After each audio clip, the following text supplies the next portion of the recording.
uma padaria chamada Aliança do Lins. Saiu uma notícia no jornal O Globo dizendo que o pão fazia bem para a saúde. Cara, e saiu a notícia no Globo no domingo. Segunda-feira eu fui comprar meu pãozinho para tomar café da manhã. Serelepe de pão. O que tá no pacote do pão? Pão é saúde. E detalhe, aquilo era os tempos mais... Não, ô Luciano, agora fica melhor, porque a gente, né, tecnologia e tal, junto aqui, nos tempos de primórdios, não tinha smartphone nem nada, então era pão é saúde, embaixo fonte, o Globo, só que assim, os caras, para mostrar que era verdadeiro, botaram o URL, entendeu? https, Nem tinha assim nada. Nem tinha. HTTP mesmo. HTTP, pô. É sem segurança. Experimentos que tinham no passado, falando que vinho fazia bem para a saúde, tomar vinho todo dia era bom, né? E que, resumindo aquelas muito... pesquisas compradas, tá ligado? Quantas vezes o ovo já fez mal e bem no mundo? Mas essa do vinho, cara, é a combinação perfeita de ser comprada pelo mercado de bebidas, e às vezes nem é comprada, mas o mercado de bebidas pega ela e divulga loucamente por aí. Tanto que, para qualquer um na rua e pergunta se vinho Taná todo dia protege o coração. Vai todo mundo te falar que protege.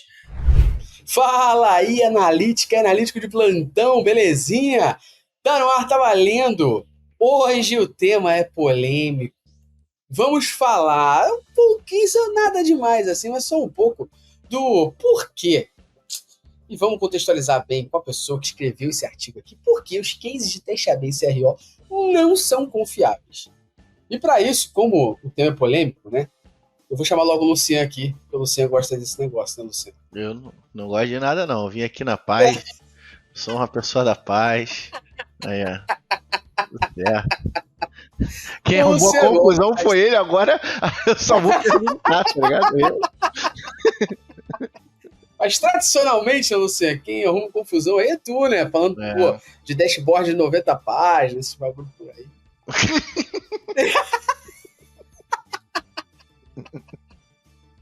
Mas o podcast aqui é raro, mas acontece sempre.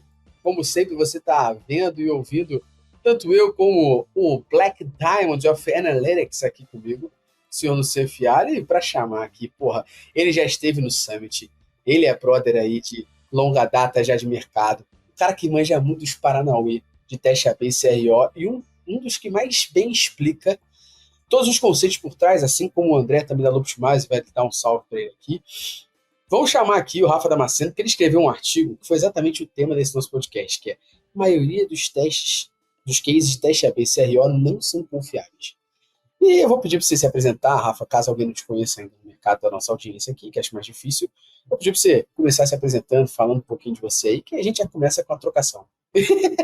Não, trocação não, a gente concorda com ele, pô. Tá tudo certo. Não, olha a gente concorda com ele. A gente concorda com ele, mas a trocação é a gente no mercado, entendeu? Ah, tá. O mercado não vai rebater depois, não vai ser ao vivo. Tudo bom, né, gente? Uma honra estar aqui, né? Rompendo a barreira de ouvinte para participante. Então, agradeço demais pelo convite. Rapidamente me apresentando, sou um dos fundadores da Supersonic. A gente é pioneiro em experimentação, CRO, teste AB no Brasil. A gente está mais de 10 anos já, e também sou diretor de ativação na Ethos Media Holding, é uma holding que tem uma série de marcas aí que a gente tem trabalhado, sites, uma das nossas empresas é a Brios, que é uma agência que ajuda, né, publishers, sites em geral aí a monetizarem seu tráfego da melhor maneira possível. E é isso aí, vamos falar desse tema, e é bom que você já abriu colocando mais tempero, né? Tipo assim, se eu não me engano, o título era tipo assim, a maioria dos cases não são confiáveis. Virou, os cases não são confiáveis. Sabe aquele maluco quando tá rolando a porrada, que ele fica assim, ia lá, chamou tua mãe de não sei o quê. É o Gustavo. Ele que vai ter que explicar por que todos não são então, confiáveis. Porque os cases, porque assim, o Rafa é malandro também, ele usou a estatística a seu favor. Ele falou a maioria, 99,99% é a maioria, né? Não é todos. Rafa, pra gente, de verdade, é uma honra ter você com a gente aqui, trocando essa ideia. Estou muito feliz que a gente está conseguindo quebrar barreiras aqui com esse nosso podcast também em formato digital para conseguir trazer você aqui para falar com a gente. Mas, ó, tá convidado para ir na nossa Analytics Mansion assim que ela estiver no ar ali, 100% preparado para você ir lá visitar a gente, viu? Só leva Já pão de vamos queijo e aqui, né? café. Não, É o que eu te falei, e quando pão eu de for aí queijo tem pra que levar Minas, aqui. e quando eu for aí pra Minas, porra, por favor, né? Eu tô aí em Minas direto, porra. Não, não, Tomar um pão de queijo, cafezinho aí, pô. pessoal não só do Rio, mas de São Paulo, realmente tem que levar um pão de queijo, porque esses pão de queijo que vocês comem aí, eu vou te falar, cara, Não. é Ó, puxado. como vocês diriam, muito ruim.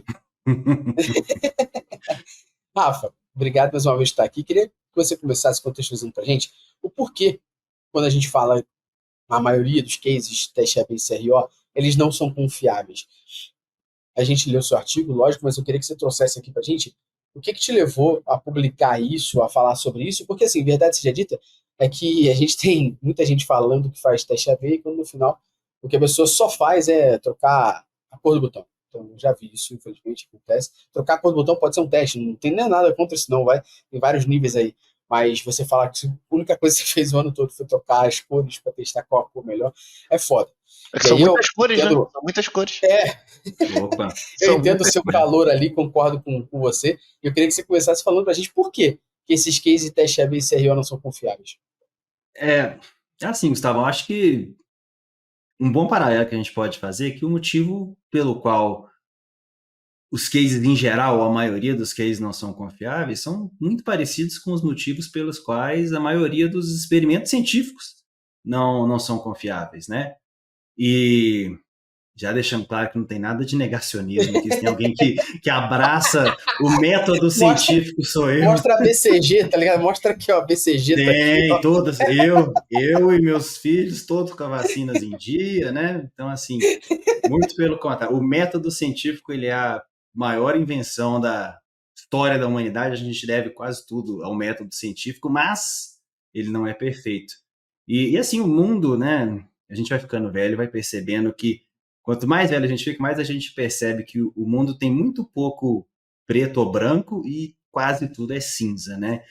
E existem poucas certezas. E um dos grandes problemas com o teste AB que o pessoal às vezes confunde é isso da certeza, né? Quando eu falei assim que os problemas são os mesmos pelos quais a maioria dos experimentos científicos não são confiáveis, é que se você pega, né, nesse artigo que eu escrevi, por exemplo, tem um link lá para um estudo que pegou 100 cases, 100 estudos proeminentes da área de psicologia e foi replicá-los, né? Teoricamente, né, algo cientificamente sólido, você vai replicar, vai ter o mesmo resultado, né? É uma expectativa que você tem. Replicou esses 100 experimentos e 66 deles falharam na replicação, não tiveram as mesmas conclusões quando foram replicados, né, da versão original. Então, aí você já vê que, pô, você pegando 100 experimentos que tiveram destaque no mercado, de cientistas de verdade, vamos dizer assim, e mesmo assim, você vê que eles são razoavelmente falhos, 66% falhou numa reprodução, isso liga um alerta, né? E aí você pega também, pô, lá também está lá linkado nesse artigo um caso de um livro, né, de um vencedor do Nobel, né, que o pessoal adora citar nessas palestras e tudo mais de neuromarketing e derivados, e cada dia tem um nome diferente para essas coisas, que mostra lá que, pô, tem estudo citado, tem estudo do autor lá no livro que não passa pelo mínimo rigor estatístico ali na validação, né, o resultado é completamente aleatório. E esse cara ganhou o Nobel, né, tipo assim, esse cara bateu no teto. Agora você imagina, né, se em experimentos científicos e tal a gente tem essa imprecisão, esse tipo de coisa, imagina nos nossos humildes testes da AB, de landing page, de formulário e coisa do tipo, né? É difícil, assim, né, esse mindset de que testes da AB, muitos os resultados não vão ser confiáveis, e mesmo que a ferramenta te diga que sim, a gente pode entrar nisso depois também, em mais detalhes e tudo mais, você tem várias precauções que você tem que ter, com as próprias ferramentas, não adianta culpar as ferramentas também, elas não têm como cobrir tudo, e até as pessoas entender que mesmo um teste perfeito ou um estudo científico perfeito, ele não é uma verdade clara e indiscutível, né? Aliás, a própria ideia base da ciência é você questionar tudo o tempo todo, né? Senão as coisas não evoluiriam, né? Senão você ia no médico tratar uma doença, ia ser o mesmo tratamento de 30 anos atrás. Então, é muito isso, assim. Eu sei que eu falei, mas não entrei em nenhum detalhe, mas só para dar uma visão geral, queria traçar esse paralelo, que não é culpa do teste AB, nem da ferramenta de teste e tal, é que é assim que funciona, né? Nem culpa da metodologia, e nem culpa da metodologia também. Talvez o teste que você citou aí ser replicado não bater no momento que ele foi replicado foi porque as variáveis de entrada mudaram, né? No caso, as pessoas, no caso, o site por si só, eles vão mudando, né, ao longo do tempo. Isso que você trouxe, eu comentar muito rápido, essa questão da gente questionar e evoluir, se a gente não fizesse isso, todo mundo estava tentando desenvolver artificialmente cavalos mais potentes do que produzir um carro. E até o próprio método científico que está por trás disso tudo, falei, acho que é a melhor invenção da história da humanidade. Ele não é perfeito, como eu disse, como um todo ele vai te limitar, mesmo que ele te direcione, que você use ele da melhor maneira, né? Tem uma história que eu gosto muito, se eu não me engano, ela está no livro Experimentation Works, que eu sempre esqueço como é que chama em português, mas tem, que é um livro excelente. A cultura da experimentação.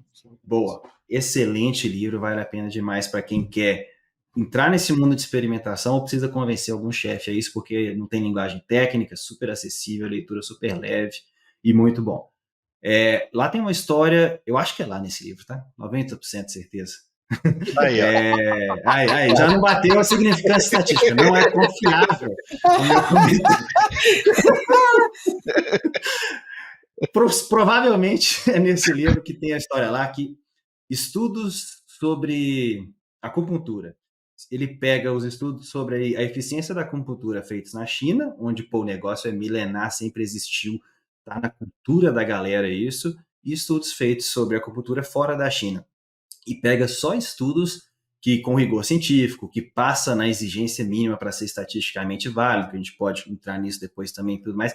Então, pega bons experimentos e vê.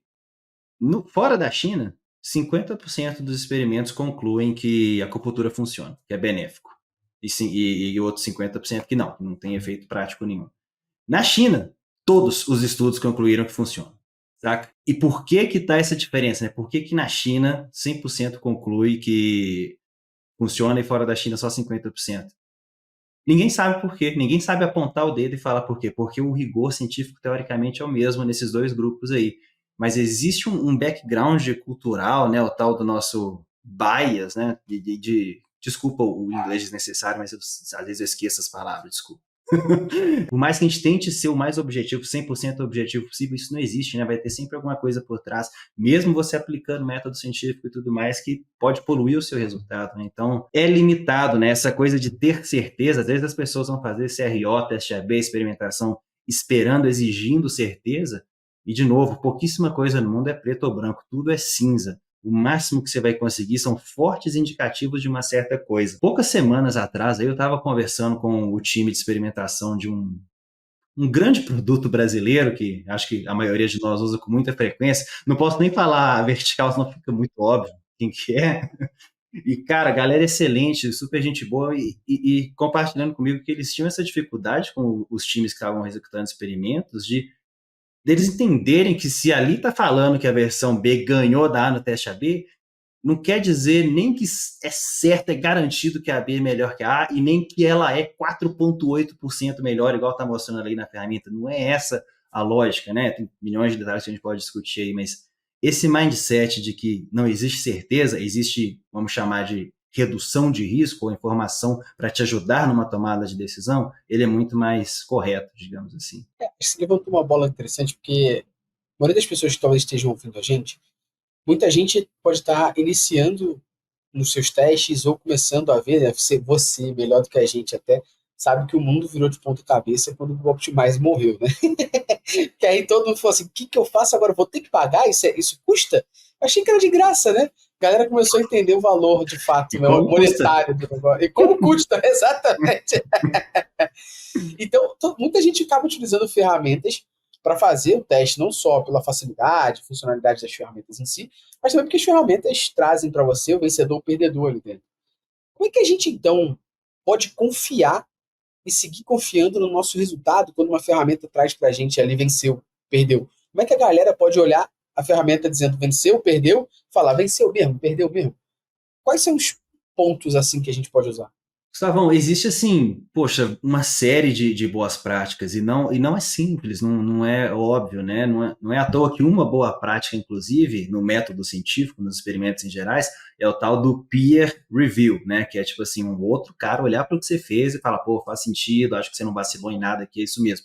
Então, não é simples, mas existem algumas boas práticas que a gente pode entrar em alguns exemplos que às vezes a galera passa. Tipo assim, primeira coisa, você planejar com antecedência o seu experimento.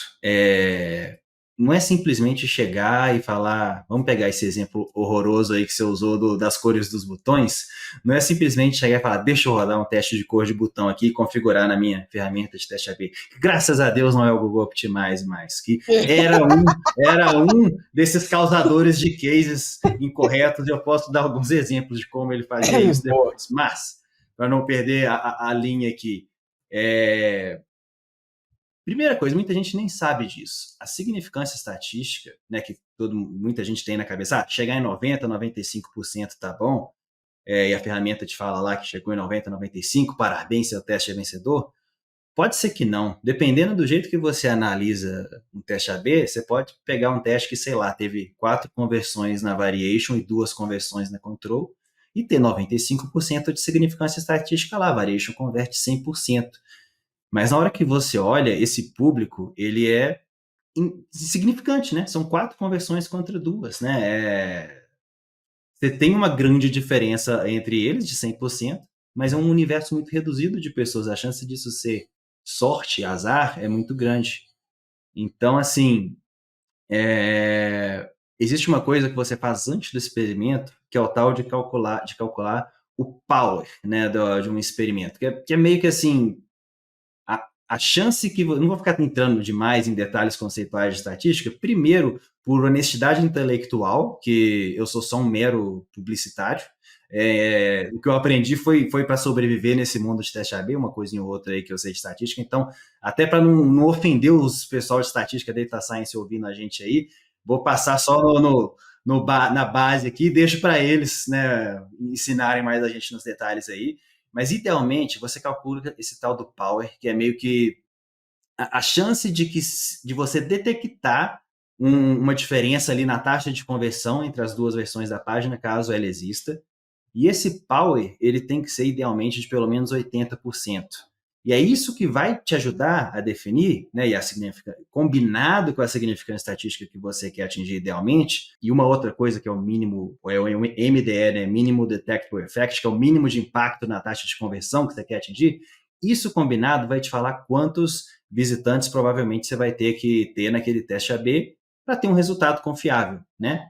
E se você está rodando um teste clássico sem coisas alternativas, vamos dizer assim, que a gente não precisa nem entrar aqui, que é tipo testes sequenciais e tudo mais, mas se você está rodando um teste clássico, o certo é você falar, pô, eu preciso de 100 mil visitas nesse teste AB, pelo meu cálculo aqui, para ter o power de 80%, dentro das minhas configurações aqui, enfim. O certo é você só olhar para o resultado daquele teste quando ele atingir as 100 mil visitas. Porque se você ficar olhando antes, você tem um risco grande, né, estatisticamente elevado, quanto mais você olha, quanto mais você dá F5 ali no report do teste AB, de pegar um resultado estatisticamente confiável, mas que é mentira, simplesmente por fazer esse picking, né, que eu acho que, se eu não me engano, é um nome técnico para isso aí. Então, já tem essa primeira coisa, esse tipo de coisa que quase ninguém no mundo eu vejo fazer, tipo, se vai rodar para 100 mil visitas, eu vou olhar só lá quando chegar nas 100 mil visitas, né? A quantidade muito obrigado, muito obrigado, tá? Muito obrigado, porque essa é a coisa que mais me irrita em teste AB, é as pessoas não darem tempo ao tempo da porra do teste. Por isso que, na maioria das vezes, eu sempre falo que não existe a palavra confiável de forma afirmativa no teste AB. É sempre, confiável, tá ligado? Cara, mas a quantidade de CEO que a gente conhece, que o time falava, vou fazer um teste, e no dia seguinte, nem 24 horas passava, o cara chegava lá e falava assim, e aí, tá vencendo ou tá perdendo? Ah, tá perdendo, quantos por cento? 5%, então pode pausar. Baseado na taxa do eu sei, tá ligado? O cara é um oráculo. Isso é o famoso acontece nas melhores famílias, cara. Eu vi É isso raro, mas em acontece sempre. eu vi em cliente pequeno e vi em empresa Fortune 500, Big Tech, app que a gente usa aí para tudo, trabalhando no Brasil, trabalhando nos Estados Unidos, esse tipo de cenário cansei de ver, sabe? E o tempo não só é importante para você atingir o público suficiente, porque às vezes, pô, sei lá, vou rodar na home do Google, eu tenho meu público rapidão, sei lá. Mas o tempo também é importante para a jornada de compra do seu usuário, cara. Se o seu usuário leva 7 dias, em média, para fazer toda a jornada dele para converter na sua conversão principal ali, se você rodar o teste por menos de 7 dias, talvez você vai ter um resultado um pouco viciado ali que não te conta a verdade toda. Ou se beleza, eu não preciso de 7 dias, para mim um dia é o suficiente. Você tem certeza que se você rodar esse teste no sábado, o comportamento do usuário de fim de semana é o mesmo comportamento do usuário de começo de semana? Ou o usuário de começo de mês é igual ao de fim de mês? Ou não, no seu e-commerce, no começo do mês a galera gasta mais e no fim do mês eles fazem compra com ticket menor. Tem todas essas variáveis que se você rodar um teste por uma janela muito curta de tempo, mesmo que atinja o número de visitantes e conversões que você planejou, pode ter esse tipo de perigo, né? E é por isso que, tipo, posso estar falando muita merda aqui, mas é por isso que na maioria dos testes científicos eles segmentam as pessoas de um determinado.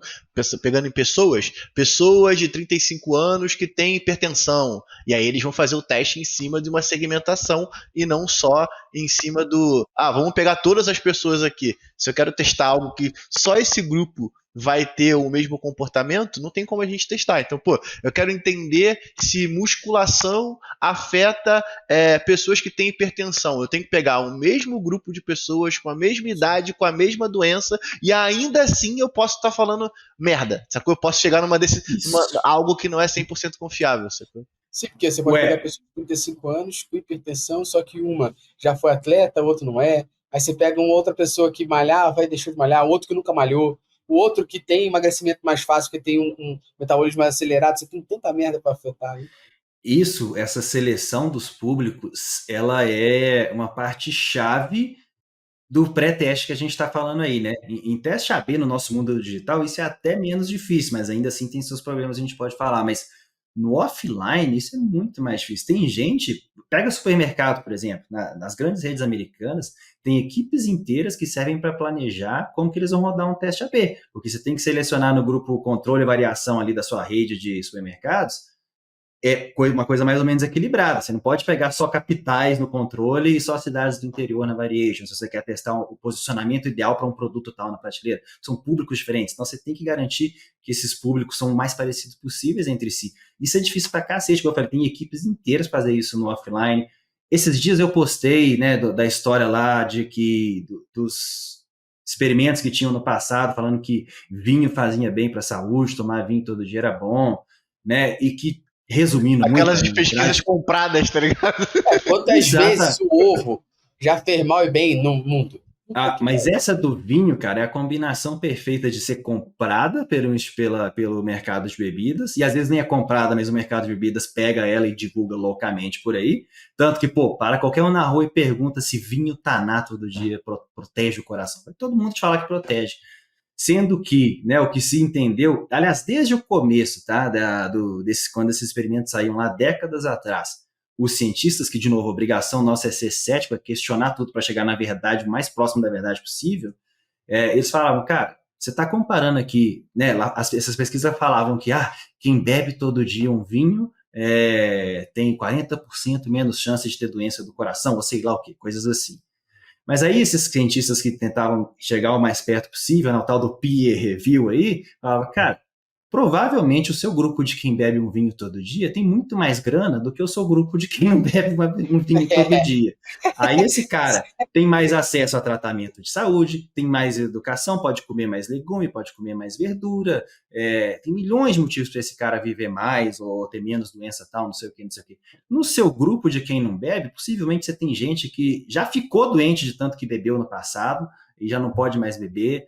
Então você tinha vários problemas ali. E hoje que os estudos são feitos de forma mais planejada, essa seleção dos grupos que é difícil pra cacete, se dá mais atenção para isso, eles veem que não só o vinho ou qualquer bebida alcoólica não faz bem, como obviamente faz mal, né? Assim, O que era óbvio, mas... o que era óbvio. Exatamente.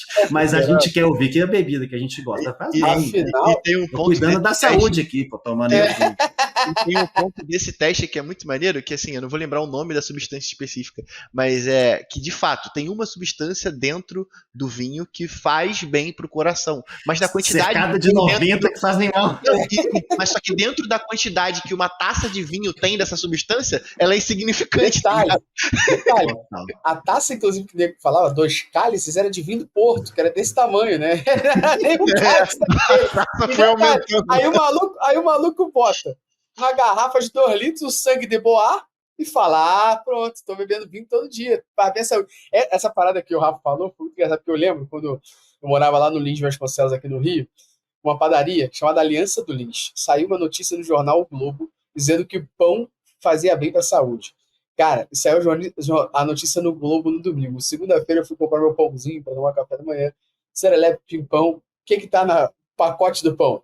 Pão é saúde. E detalhe, aquilo era os tempos mais... Não, ô Luciano, agora fica melhor, porque a gente, né, tecnologia e tal, junto aqui, nos tempos de primórdios, não tinha smartphone nem nada, então era pão é saúde, embaixo fonte, o Globo. Só que assim, os caras, para mostrar que era verdadeiro, botaram o URL, entendeu? https Nem tinha assim nada. Nem tinha. HTTP mesmo. HTTP, pô. É sem segurança. E é foda. Faria um podcast inteiro só sobre estudos merdas. A gente podia fazer, né? E tem o que o miolo do pão engorda. É o miolo do pão que engorda, não é? Cara. É esse o ponto, entendeu? Fazer estudo científico, teste AB, seja lá o que for, é muito difícil. Os problemas de um se representam no problema do outro. Não é todo estudo que é igual a vacina da Covid, que você tem um orçamento infinito, você tem milhões e milhões de pessoas rolando ali, você tem o tal do P-value, a significância estatística, o power, gigantes ali, porque você tem grana, tem pessoas, tem todas as condições de fazer esse experimento. Tem a necessidade de fazer experimento também, exatamente. Né? Então, assim, fica muito próximo entre o preto e o branco, fica muito próximo ali do preto e do branco, você falar que a vacina é eficiente, porque você tem um universo gigante, um estudo muito bem feito ali. Isso é completamente diferente do cientistas ingleses identificam que o vinho faz bem para a saúde, sacou? É isso. E assim, essa coisa da seleção que a gente estava falando, voltando na seleção de públicos, a gente falou de exemplos offline, mas no online, cara, se você não toma cuidado, você pode ter, por exemplo, se o seu teste AB é estilo redirect, na verdade, se o seu teste AB é client-side, né, que é um JavaScript vai executar variation, seja lá da forma que for, você pode ter um cenário que o seu usuário de conexão mais lenta tem menos chance de participar da variation, porque dá pau no carregamento do script para ele mais do que dá para o cara de conexão rápida. Então, você vai ter um público mais qualificado na variation do que na control. Dependendo do seu setup, isso pode ser uma diferença muito grande. Já ferra tudo. Teste AB em app, dependendo do que você quer fazer, é muito difícil, porque o exemplo básico, se você vai executar um teste que exige a versão mais atualizada do seu aplicativo, o seu usuário que tem um aplicativo mais antigo, ou porque não atualiza, ou porque o celular dele não aguenta, ou seja lá o que for, ele não vai participar da variation, você vai ter grupos muito diferentes entre si em control e variation, já ferra o seu experimento. Né? Você tem outras coisas, cara, sample ratio mismatch, que é tipo assim, se você está rodando um teste que é para ser 50% para cada lado, se no final das contas não é ou não é muito próximo disso, algum problema causou essa diferença ali. Tem muito case de teste AB que se você rodar a análise de sample ratio mismatch, você vai ver que deu. Então, alguma coisa por trás aconteceu que foi mais gente para control para variation, então provavelmente o resultado está viciado.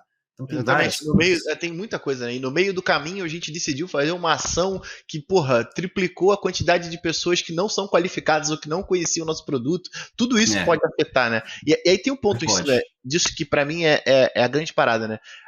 Definitivamente a gente precisa ter um certo de maturidade ou até mesmo financeiro mesmo, né? Porque imagina só, uma big company aí, os caras fazem segmentação de público 6 meses para você poder conseguir fazer um teste. E aí você tenta, lógico, fazer o máximo de testes possíveis dentro desse grupo que você criou. Então, existe um certo nível óbvio, mas você tem hoje uma visão de qual o nível de maturidade para a gente poder identificar, é a quantidade de pessoas, é a quantidade de dinheiro que a empresa tem para poder investir nisso? O que determina, assim, se eu se eu dentro da minha empresa estou pronto ou não para poder fazer teste AB. E Rafa, deixa eu só fazer um adicional aqui na fala do Luciano, que é o seguinte, além disso que você falou, quais seriam talvez as regras mínimas, assim, o básico que você tem que fazer para o seu teste ser confiável, assim, para você ter o basiquinho ali? Pô. Tá. Assim, são coisas diferentes, porque eu vejo que CRO, tipo assim, trabalhar de forma o mais científico possível para aumentar a sua taxa de conversão, a experiência do usuário e tudo mais, isso é para todo mundo. Do blog pessoal do fulaninho até o Google. Isso é para todo mundo. Teste AB é para poucos, relativamente. Né? A verdade é essa, né? Eu sou sócio de uma agência de CRO e eu falo, teste AB é para poucos. Porque você precisa de público, você precisa de tecnologia para configurar a ferramenta direito, você precisa de gente qualificada para analisar aquele resultado do teste, porque às vezes Uma mesmo o aplicação que design está pronta para você fazer teste AB também, minimamente. Exatamente, né? Porque são, né? Olha o tanto de detalhe que a gente já falou aí, né? Que vai muito além do instalar o script da ferramenta, né? No seu site, no seu app, seja lá o que for. Então, e outra coisa, mesmo que você tenha gente qualificada, mas não tenha o público suficiente, cara, não perde tempo rodando teste AB, porque você vai chegar num resultado que vai te agradar emocionalmente, talvez, mas que é uma mentira, não é confiável, né? Então, o que acontece? Teste AB no CRO, ele é a última etapa do CRO, mas existe um mundo inteiro antes, né? Você fazer diagnóstico, você colher dados que te apontam para um certo caminho, problemas e oportunidades no seu site, você usar a técnica de copy de UX para criar a solução para aquele problema, oportunidade que você achou, que também são técnicas baseadas em ciência, porque foram usadas em testes AB no passado e tudo mais. Então, existe uma abordagem científica em todo o processo CRO, igual eu falei, isso para mim é para todo mundo, não tem desculpa, mas o final, o teste AB, você vai lidar estatisticamente se B é melhor que A e quanto melhor isso é um luxo para a minoria. A verdade é essa, porque vocês precisam de todas essas coisas que a gente falou, né? E aí eu até lembrei, Gustavo, falando do nosso querido Google Optimize, e eu falo assim, né? Sempre falei e continuo falando que foi a melhor coisa para o mundo de experimentação, foi o fim do Google Optimize, porque o pessoal começou a entender justamente tudo isso que a gente está falando melhor, que não é tão simples assim quanto colar um script. O Google Optimize, cara, por exemplo, boas práticas, você perguntou cuidados que a gente tem que ter para o teste ser seguro. Tem tudo isso que a gente já conversou antes, né, de seleção de público, power, significância estatística, duração, todas essas coisas. E tem uma outra coisa também, que é, tentando explicar da forma mais simples possível, se a sua unidade de randomização num teste é usuários, ou seja, o usuário vai participar do teste A ou B, e se ele participou do teste A na primeira sessão dele, quando ele voltar na segunda sessão, ele ainda está no teste A, caso o teste ainda esteja rodando, na control ao invés da variation, ou vice-versa. Se a unidade de randomização é o usuário e não sessões, a sua métrica de resultado do teste não pode ser sessões. Por exemplo, se você randomiza o usuário, mas a sua taxa de conversão, que é a meta principal ali desse teste, ela é em cima de sessão, tipo vendas dividido por sessões, que acho que é o caso da maioria dos e-commerces, por exemplo, já quebrou ali, porque a unidade de randomização usuário, ela tem que ser refletida na métrica também. A taxa de conversão tem que ser em cima de usuários também, porque senão você está exposto a vários problemas. Tipo assim, sei lá, imagina um teste AB que, por algum motivo, a taxa de conversão na variação, ela se manteve mais ou menos a mesma, mas o número de sessões diminuiu na variation. Pode ter milhões de motivos. Às vezes a galera gostou menos da experiência e voltou menos no site. Se sessão diminuiu e taxa de conversão não se alterou, se eu olho essa métrica de taxa de conversão por sessões, ele vai me dizer que a variation ganhou, porque a taxa de conversão vai aumentar, sacou? Ela foi a mesma, né? Os usuários compraram mais ou menos o mesmo tanto, só que voltaram menos vezes para o site. Então, eu vou ter menos sessões na variation do que na control, com o mesmo número de conversões, a taxa de conversão vai ser maior. Então, ele vai te falar, parabéns, a variation é melhor. Só que na vida real, o que aconteceu? A taxa de conversão não alterou nada, e, na verdade, os usuários voltaram menos, foram menos fidelizados. O contrário pode acontecer também, a pessoa voltar mais, e aí falar que a variation perdeu porque a taxa de conversão por sessão diminuiu. Então, enfim, esse é um tipo de coisa, né, que você pensa que, acho que toda ferramenta de teste AB, se segmenta por usuário, vai te dar métrica no final com o usuário, né? Quem dera, porque o Google Optimize fez segmentar por usuário e dava o resultado por sessão. Fora o erro clássico que a galera cometia de querer vincular o teste AB, que é executado numa página única, dentro da jornada inteira do usuário, né?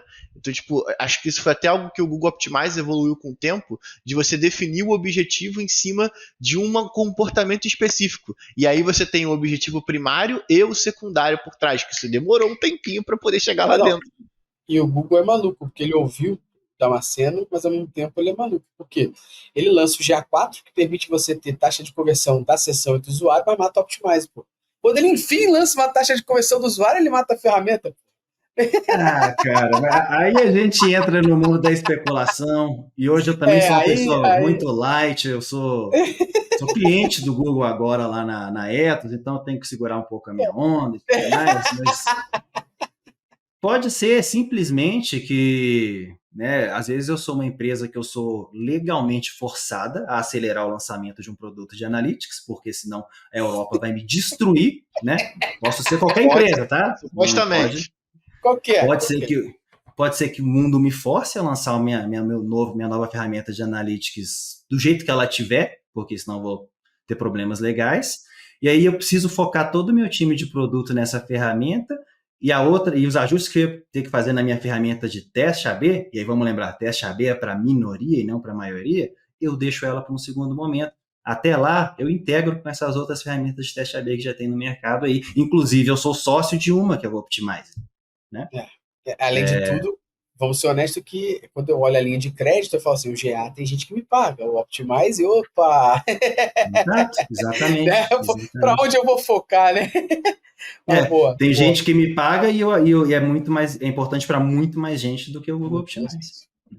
Ou então também simplesmente olhar para o Google Optimize. Não me pagam para usar, tem uma porrada de bug, larga assim, enfia essa merda aí, algum batalhão em Nova Iguaçu.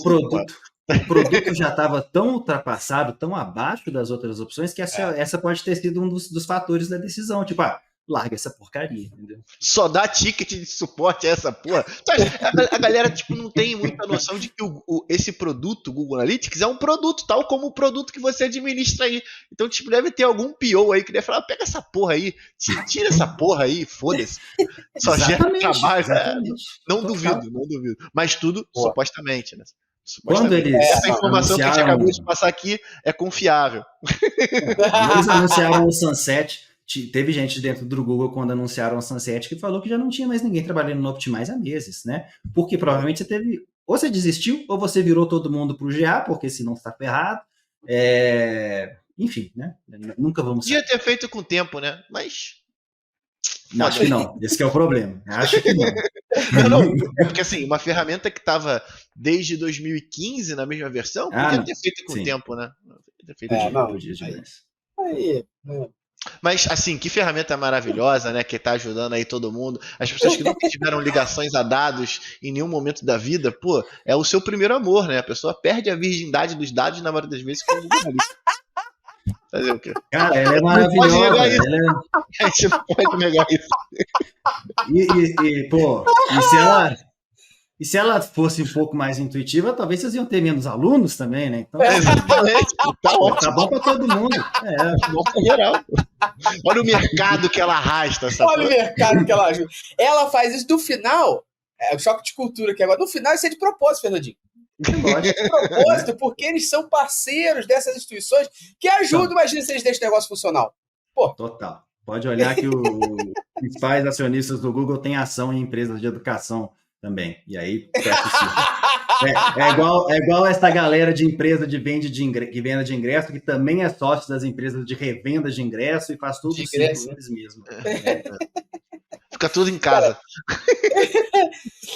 Voltando ao que a gente falou, você trouxe da parte dos testes, e assim, eu vejo muita gente, de novo aí no mercado, fazendo teste e muita confusão em cima até do objetivo do teste. Mesmo assim, vai lá e fala qual é o objetivo do teste e sempre é otimizar a conversão. O que você está fazendo? Estou trocando o banner da home. Qual o objetivo? Otimizar a conversão. Tipo, tem várias coisas por trás disso, a gente sabe. Mas eu queria bater aqui sobre isso que a gente está falando de novo, que é os cases não são confiáveis e sobre como a gente tem que ter 2 pés atrás e todas as regras que você trouxe para a gente, e a gente confiar ou não naquele teste. Então, minha pergunta aqui é sobre isso.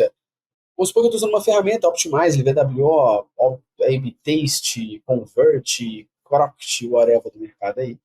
Eu estou usando essa ferramenta, a ferramenta disse para mim que, ó, é vencedor. Eu trouxe uma validação no segundo plano, e essa validação disse para mim, ó, é vencedor. A galera não faz isso, vamos ser honestos. Então, uma vez que a galera não faz isso, que é o que você está trazendo aqui, como é que a galera pode ter certeza que deveria implementar aquilo? E aí, eu reforço a minha pergunta, deixo mais claro. A gente vê muita gente que, na realidade, desenvolve site, desenvolve e-commerce, tendo um braço de CRO, um braço de evolução, muitas vezes, que faz teste AB, dura 30 dias, a ferramenta XPTO diz que é vencedora, e automaticamente aquilo é implementado no site como uma versão vencedora e afinal. Como é que você pode ter certeza que isso deveria ser implementado? E como é que a gente faz o check após a implementação? Porque esse é um ponto que eu acho interessante. Fiz o teste. Vamos supor que eu fiz tudo certinho e implementei. Como é que eu faço um check depois da implementação para garantir que isso está funcionando ainda, que está certo, que o comportamento é igual? Eu acho que tem uma palavrinha aí que é chave, e volta no que eu estava conversando com o pessoal desse grande aplicativo brasileiro que sofre com ela, que é a palavra certeza.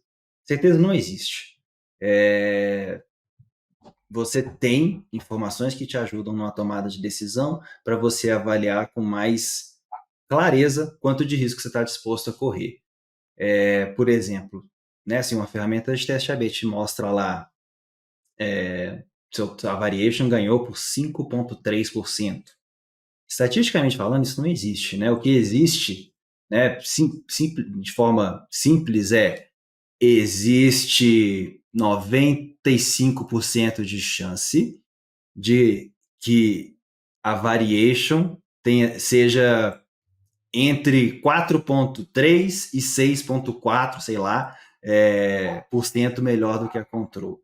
Nada quer te dizer que é exatamente aquele número do meio ali, né, que ele te entregou. Então, até nisso, primeiro, pode ser que não seja nada disso, por isso que eu estou falando 95% de chance, e mesmo assim, isso é na época do experimento com aquela população, nada te garante que vai continuar assim semana que vem, né? Aí abrindo um parênteses aqui, pelo amor de Deus, para quem fica xingando em pesquisa eleitoral, falando que fulano ou ciclano comprou, assim, agradeça que existe o profissional de estatística no universo que mudou o mundo e que tem muito cara foda por trás dessas empresas. Assim, o brasileiro, por exemplo, decide o voto no dia da eleição, tipo, sei lá, metade do Brasil, até mais, tem uma estatística aí que eu já até esqueci, e você quer reclamar que o Instituto de Pesquisa errou quanto que o fulano ia ter de voto por 7%, cara, você tem que ajoelhar e agradecer que esses caras conseguem chegar nesses números. E mesmo assim, eles te falam, tem X% de a tal da significância estatística, que ainda é diferente da margem de erro, que é o que eu falei lá, né, que tá alguma coisa entre X e Y, não é um número exato. Até esqueci do que eu estava falando, fechando esse parênteses. deu uma Fiquei emocionado. Deu uma, porra, estressada. Eu sei como é que é. Eu já falei várias vezes, esse podcast aqui é quase que uma terapia. Isso, é o perigo da gente, desse negócio, né, que eu falo, que é muita tendência do ser humano ter certeza das coisas, tudo é preto ou branco. Ah, tá errado porque o Instituto de Pesquisa é comprado pelo candidato e tal. E não é no Brasil não, né? Olha os Estados Unidos aí, tanto que a gente vê isso. Sinto que é, na verdade, um grande cinza. Olha, não é bem assim, é uma coisa mais complexa. A gente, como ser humano, quer ter certeza demais quando a gente não tem certeza de nada, né? Que gera todas essas coisas. Tu trouxe um ponto aí interessante na outra pergunta até, que eu queria que você falasse um pouco mais sobre isso. Beleza, eu identifiquei que eu não estou nesse momento de fazer teste AB porque eu sou imaturo, ainda a minha empresa não tem maturidade não, porque eu falo, feio é você, tá ligado? Mas você se entendeu nesse momento de onde eu não tô pronto para poder fazer teste AB. Tipo assim, quais são, tipo, 3 coisas que o cara tem que pensar antes de fazer teste AB? E eu sei que você já falou de algumas coisas de copy e tudo mais, mas eu sei que existem outros tipos de teste, inclusive, que também trazem uma confiabilidade estatística. Se puder falar um pouco disso aí. Que também vai depender do seu público, né? Do tanto de gente que você tem ali. E assim, sinceramente, se você faz uma alteração que vai fazer uma diferença considerável de aumento de taxa de conversão, tipo 2 dígitos, na maioria das vezes, você não precisaria do teste AB para ver isso. Você ia ver a própria famosa barrinha do Analytics subindo ali da taxa de conversão, né, quando é uma mudança agressiva assim. E normalmente, quando você tem menos público, é mais fácil de fazer essas mudanças mais agressivas aí, né? Então, é o que eu normalmente recomendo, né? Existem formas de você conseguir rodar teste com menos tráfego, né? Eu tenho um artigo gigante inteiro sobre isso aí, mas vai ter um limite, vai chegar uma hora ali, dependendo de tráfego, taxa de conversão que você tem e tudo mais, que você não tem nada que você possa fazer que vai te chegar num resultado estatisticamente confiável. Mas existe um cinza ali que, se você fizer alguns esforços, você ainda consegue rodar teste, tipo fazer mudanças mais agressivas, porque quanto maior o seu impacto na taxa de conversão, menos participantes você precisa no teste para ver com clareza, para ver que houve teste vencedor ali. Você falou também do KPI que você usa para um teste AB, né? Acho que foi você, né, Gustavo, que falou de sempre usar a taxa de conversão final, venda, lead, sei lá o que é o principal aí de cada um. Não necessariamente precisa ser isso, e às vezes você nem tem essa opção, que, pô, às vezes você vai gerar só 10 vendas no mês, mas numa etapa anterior, sei lá, adicionar ao carrinho, você tem centenas. Usa essa métrica, chega o mais perto possível que você conseguir do fim do funil, mas se não der para ser o fim do funil, chega perto, mas dá para trabalhar assim também, né? Você não garante qual foi o impacto final lá na ponta, mas você consegue ver o que foi ali do mais próximo que você conseguir chegar, que possivelmente vai se refletir mais para frente também. Então você tem esse tipo de coisa que você pode fazer. Mas se nem com essas técnicas você consegue chegar no número viável e tudo mais, é o que eu falei, segue todo o processo de CRO, né? Tem milhões de conteúdos sobre isso aí, a todo mundo à parte, diagnosticar direito, embasar as suas hipóteses em dados o máximo possível, se preocupar mais com os problemas do seu usuário, diagnosticar o que está acontecendo com o seu usuário, o que ele não está entendendo, ou o benefício que ele não está vendo e tudo mais, se preocupa mais com isso do que copiar o fulano ou o ciclano, né, porque isso te limita demais e, enfim, traz vários problemas. Então, assim, né, resumidamente, eu acho que não sei se eu te respondi aí, mas é isso. Não, respondeu com certeza. E voltando, Gustavo, você perguntou assim, né, de como garantir, aí eu falei, não tem como ter certeza, né? E assim, para chegar mais perto possível, idealmente, no mundo perfeito, cara, senta com um estatístico, data scientist, sei lá no começo, para desenhar esse teste direito, calcular direito o power, o significância estatística, o mínimo detectable effect, e ver quanto de tráfego e conversão você vai precisar ali. Então, planeja isso direito, define a métrica, né, de sucesso direito, e lá no final senta de novo com esse cara, analisa junto, vê a validade disso tudo aí. Se puder ter um peer review de alguém externo para validar isso aí também, melhor ainda, né? Nos grandes, né? As grandes empresas que fazem experimentação em tudo, isso meio que existe, né? Porque você tem os squads diárias do produto rodando seus testes lá, e muitas vezes eles têm esse peer review do time de experimentação, dos estatísticos do time de experimentação, para ver se a conclusão é aquela mesma ali, se faz sentido aquilo ali. E muitas vezes você tem conclusões meio dúbias, tipo, ganhou em conversão tal, mas perdeu em conversão tal, implementa, não implementa, aí você tem várias discussões que podem acontecer com outras áreas para chegar numa resposta. Então, esse seria o mundo perfeito, né? Mas, pô, se você não tem esse profissional aí, eu acho que é tentar entender o básico, né, de como planejar, de quais são as pegadas estatísticas que você tem que ter. Não dá para a gente cobrir tudo isso aqui nessa conversa só, mas eu acho que se pegar tudo que a gente falou até então aqui, já tem várias coisas para você cobrir, mas mentalmente, não só a pessoa que está rodando o teste, mas quem vai estar em volta, os stakeholders e tudo mais, tem que entender que é uma questão de controle de risco, né, que você nunca vai ter certeza. E também não quer dizer que se o seu teste não chegou em 95% de seguimento estatística, ficou em 80%, não quer dizer que o teste foi inútil. Se você está disposto a correr o risco só com 80%, ao invés de 95% de certeza, a decisão é sua. Às vezes faz sentido para uma mudança simples, que você quer ter agilidade, e às vezes não vai fazer sentido para uma mudança de posicionamento estratégico da empresa, né, que você está testando ali. Então, é o famoso cada caso é um caso, mas entender que é uma coisa de uma informação a mais que você tem ali para te ajudar na tomada de decisão, mas que é hoje o melhor que a humanidade consegue fazer. E é por isso que toda mudança de interface que você vai ter em qualquer grande líder de mercado passa por teste AB. Então, tudo que vai mudar na Netflix, no Spotify, no Booking, no Airbnb, Google, Microsoft, tudo ali está passando por teste AB. Mas eles têm essa consciência, né, que é o mais perto que eles chegam 100% certo, mas não é 100% certo. Você acredita que um negócio pequeno, talvez esteja começando agora, não tem um volume de dados grande, e talvez, principalmente agora que a gente não tem, basicamente, ferramentas muito acessíveis, como você bem disse, teste AB não é para tudo. Você acredita que o teste de usabilidade é uma forma de você começar a criar essa cultura, vamos dizer assim, de testar, de entender, de conversar com o seu usuário, com o seu consumidor, e ali em cima disso, ainda assim, promover cenários que você consiga identificar melhor gargalos, oportunidades, problemas, correções? Com certeza, e isso está até ligado com um dos erros mais comuns que eu vejo em experimentação, mesmo em times maduros, cheios de data science e tudo mais, que é acelerar demais a parte de identificar problema e oportunidade, né? Ou simplesmente copia o líder do seu mercado, faz o que ele está fazendo e testa aquilo ali, quando na verdade você tem que entrar a fundo no que está acontecendo com o seu usuário no seu site, o que ele não está vendo, o que ele deveria estar vendo, o que ele não está conseguindo usar, etc. Então, teste de usabilidade serve tanto para quem está começando, igual você falou, quanto para todos esses grandes líderes que a gente falou aí, todos eles fazem teste de usabilidade também, né? Isso é uma técnica excelente e para quem está começando, para quem tem que convencer alguém com pouca experiência, maturidade no digital, é muito poderoso você mostrar um usuário xingando ali a interface, né? Não conseguindo fazer a coisa. É muito mais eficiente do que você mesmo falar que não está tão legal isso aqui. Então, o teste de habilidade é muito bom para persuadir quem ainda não está com maturidade muito avançada.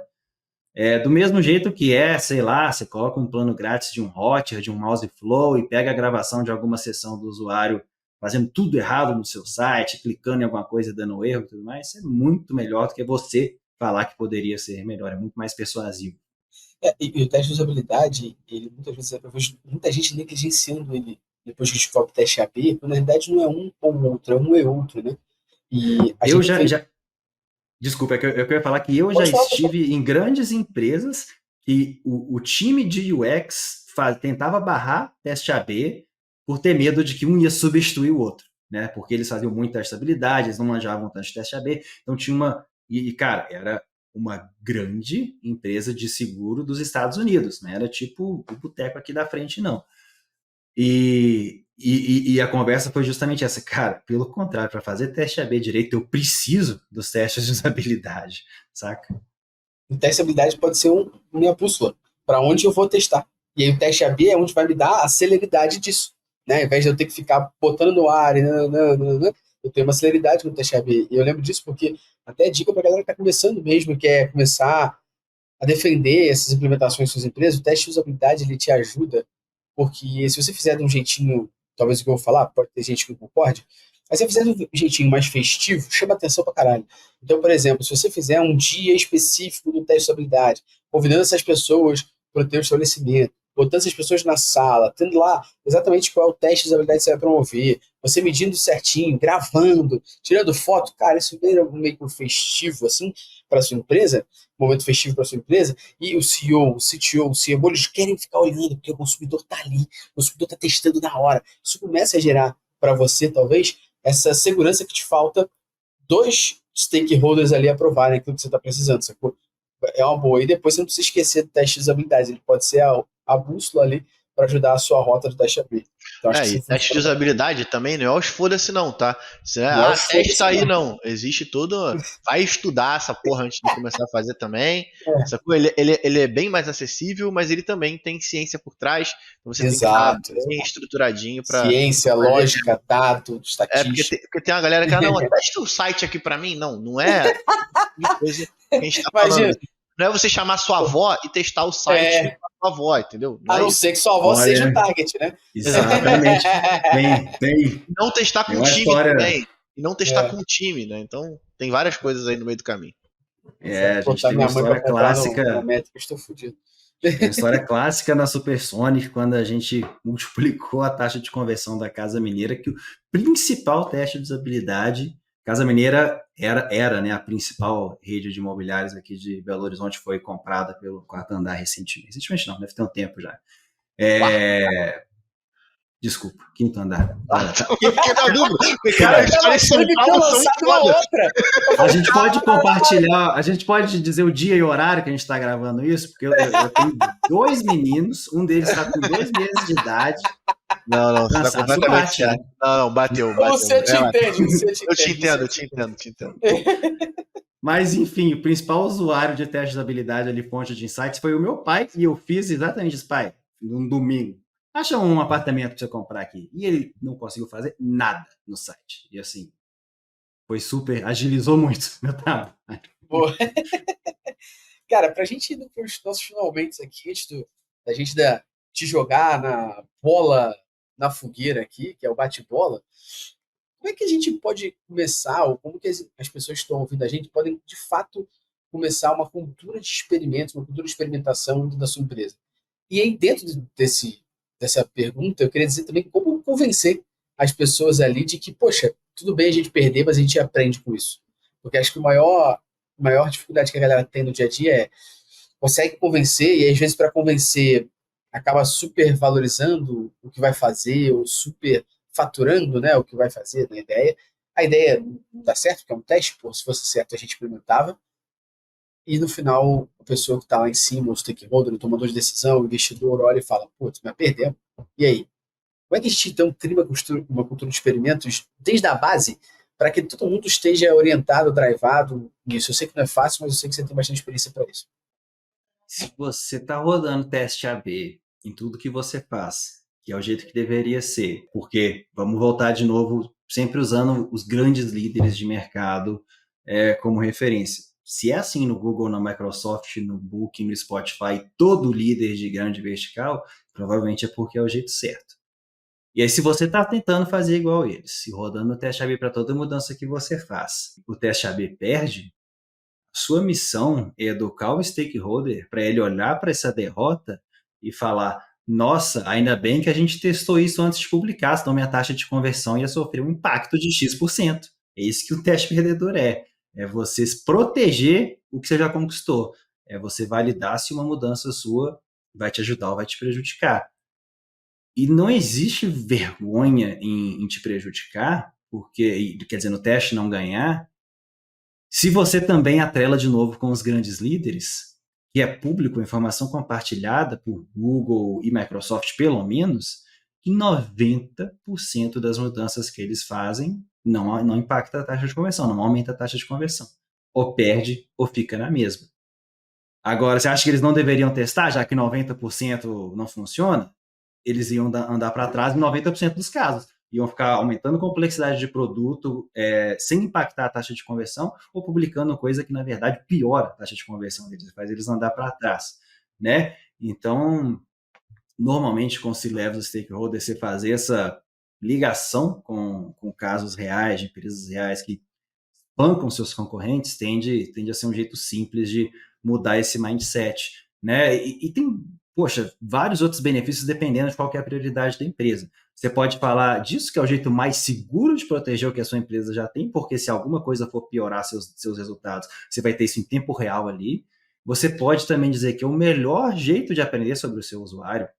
Não existe pesquisa de mercado, instituto milionário que você contrata, que vai te ensinar mais sobre o seu usuário do que o teste AB. Porque você pode botar as pessoas na sala, fazer as perguntas para elas sobre tais coisas, e as respostas delas podem ser diferentes de como elas realmente iriam agir no mundo real. No teste AB, não, cara. Você está ali em tempo real, executando as entrevistas mais precisas possíveis com centenas, milhares de pessoas, porque elas estão ali no mundo real vendo se o benefício Y vai persuadir mais gente a comprar do que o benefício X, por exemplo, né? Por aí vai. E também se o cara está focando, por exemplo, em agilidade, inovação, crescer rápido e tudo mais, teste AB também é a melhor opção, porque às vezes se a pessoa não tem muita visão, muita experiência do que é, ela pode pensar: a gente não pode fazer teste AB aqui porque o nosso time é muito ágil, a gente é inovador pra caramba, a gente não tem tempo para parar, para ficar fazendo teste e tudo mais. Para quem tem mais maturidade, eles enxergam que é o contrário, na verdade, porque se você tem o teste AB para te proteger ali, caso dê errado e tudo mais, você perde muito mais tempo para provar ideias, você pode permitir que muito mais gente no seu time tenha liberdade de chegar no seu produto, mudar qualquer coisa, ver se aumenta a taxa de conversão ou não. E com isso você tem menos desgaste político, menos burocracia para testar coisas novas e mais gente testando coisas novas, o que é tudo que você precisa para acelerar a inovação e ter crescimento mais rápido e tudo mais, né? Tem várias histórias disso. O Booking, que a gente citou como exemplo, tem a maior mudança de homepage deles aconteceu na alta temporada deles, foi feita por uma designer que tinha acabado de chegar na empresa e todos os C-levels discordavam da ideia dela, mas deixaram rodar porque eles tinham essa segurança do teste e essa cultura de trazer mais gente para tentar inovar. E ela simplesmente substituiu uma home super bagunçada, cheia de coisa, por uma home que era só caixa de busca praticamente na primeira dobra. E se você acessa o Booking hoje, anos depois dessa história, você vai ver que está bem parecido com o design dela até hoje. O maneiro case do Booking, inclusive tem algumas palestras que falam sobre a estrutura do Booking de fazer teste AB, porque eles já têm uma complexidade muito grande, que é multimoeda, então é multicultural os testes que eles têm que executar, então a análise de contexto que eles fazem é gigantesca. Para mim é um dos grandes cases de teste AB, para mim é o Booking. Em questão de tecnologia, eles estão ali com certeza nos tops dos tops.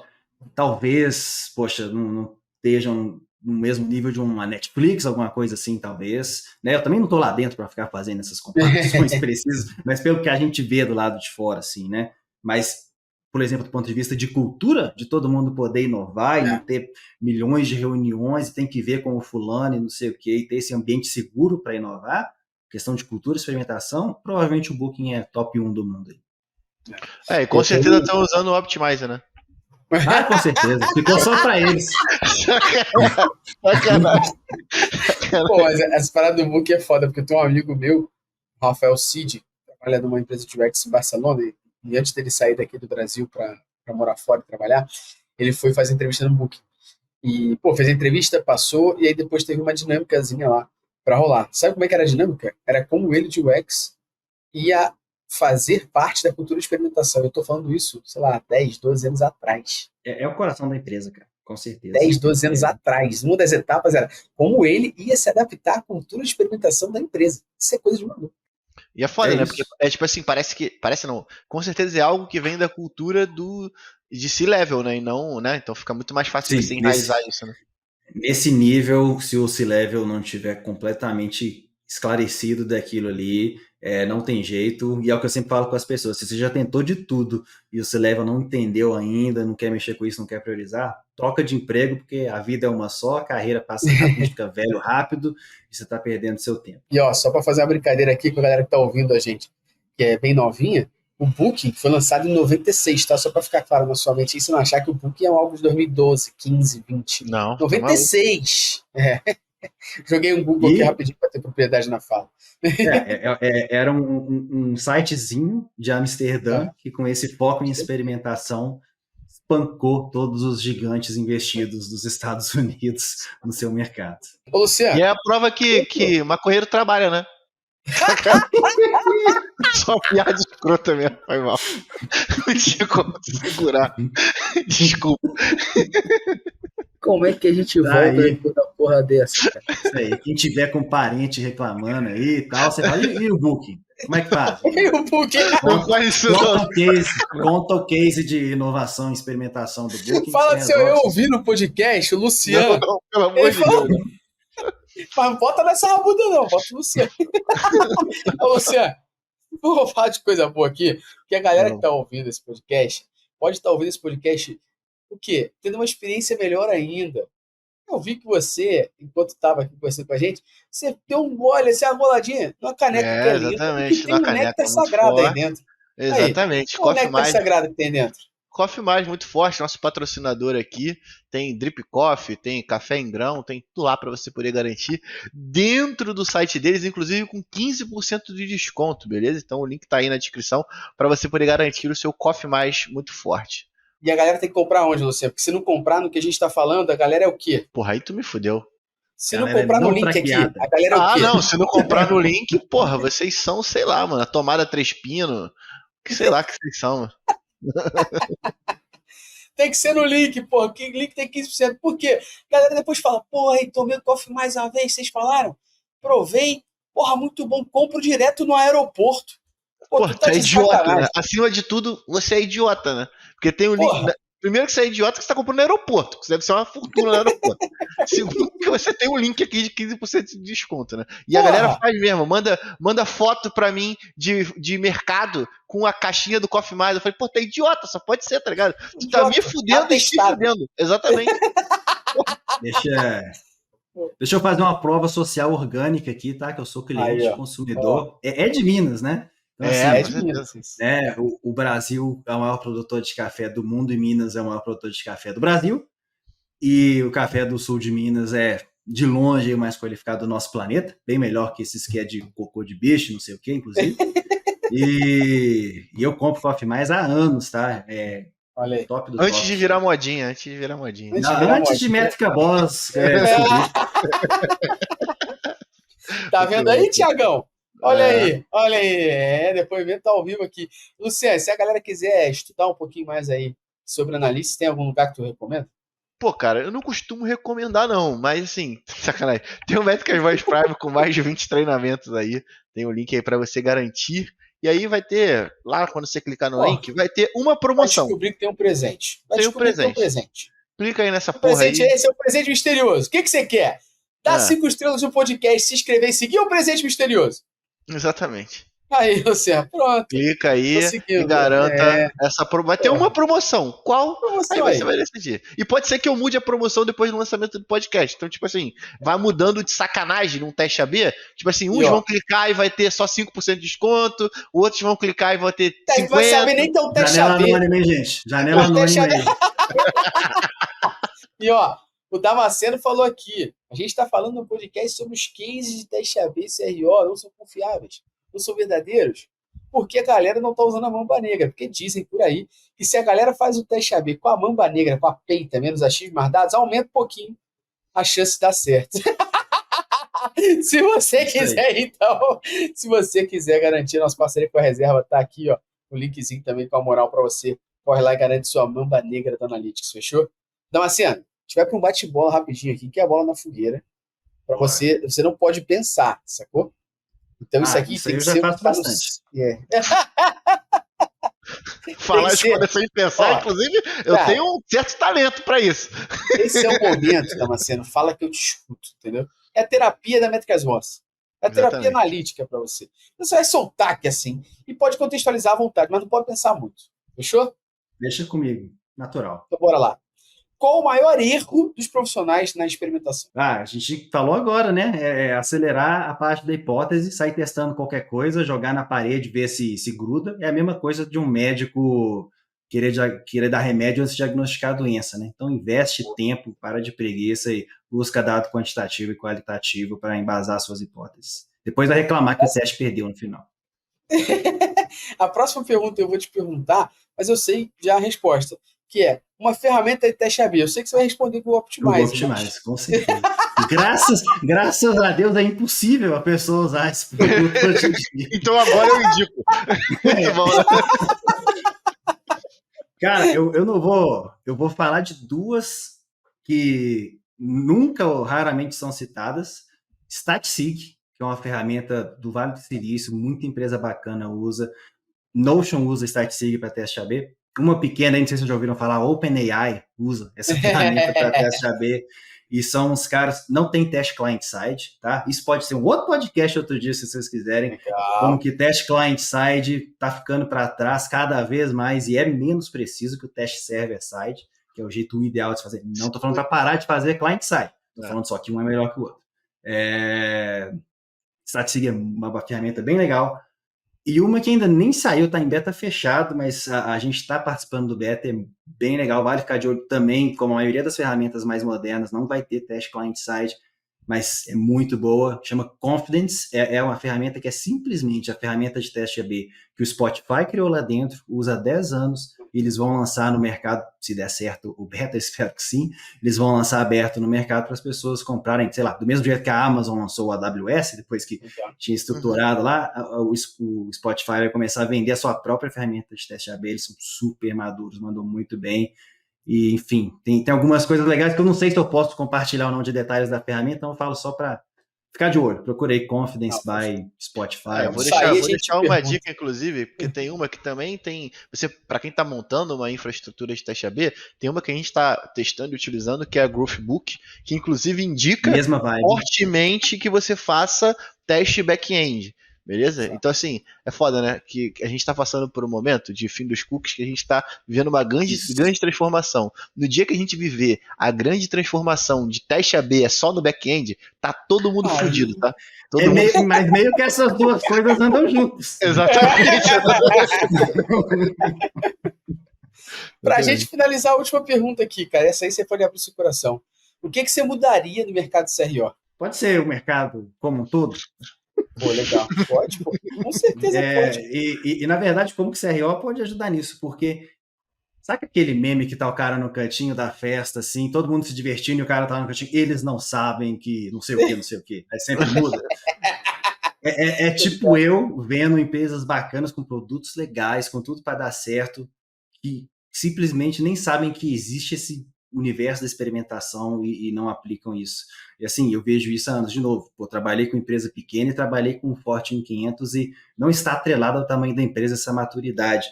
Quando você vê que, de novo, todo grande líder de mercado faz experimentação em tudo, isso é parte central deles, e você olha a gente cheia de boas intenções, mas que fica para trás porque não entende essa coisa da experimentação, acha que teste AB é mudar a cor de botão, acha que vai ficar lento por causa disso e tudo mais, você fica meio, tá aí um negócio bacana que poderia crescer muito mais rápido, andar muito mais para frente se sacasse de experimentação. Então, uma coisa que eu acho que a gente deveria fazer mais com o mercado é divulgar como que, não CRO e não teste AB, mas como que esse mindset de experimentação, método científico para melhorar interfaces digitais, o que ele é, como que ele existe e como que ele ajuda empreendedores a crescerem seus negócios. Não a gente ficar nesse nosso mundinho insuportável, técnico de aumentar a taxa de conversão, tal, não sei o quê, qual que é o melhor jeito de fazer headline, não sei o quê. Isso é legal, mas é muito menor do que realmente poderia ser experimentação para o mercado.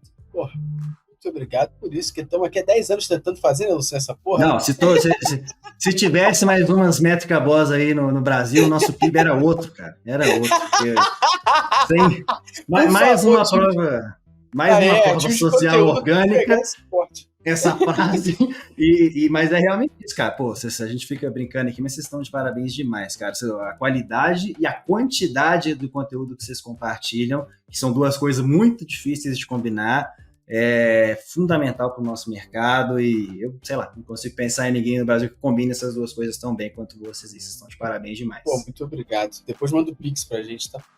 Com certeza, já tá aí no seu WhatsApp.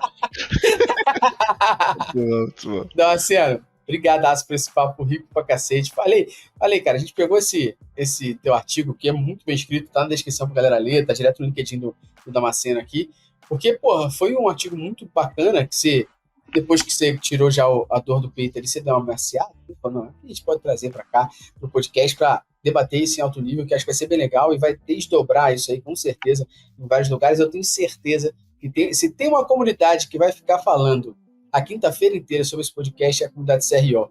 Você quer apostar comigo? Então, um abraço, inclusive, para a comunidade CRO. Pelo amor de Deus, Tassiano, é muito forte. Rafa, obrigado pelo teu papo, irmão. Obrigado pelo teu tempo. Obrigado por conseguir uma brecha na sua agenda para estar aqui ajudando a gente a fomentar esse mercado, a pensar de maneira mais analítica. Eu que agradeço mais uma vez o convite. Parabéns aí quem sobreviveu até o final. Agradeço também. E é isso. Valeu demais. Tamo junto, Luciano. Como sempre, né, Luciano? A gente pega o que a gente gostaria de aprender e traz alguém para nos ensinar, né?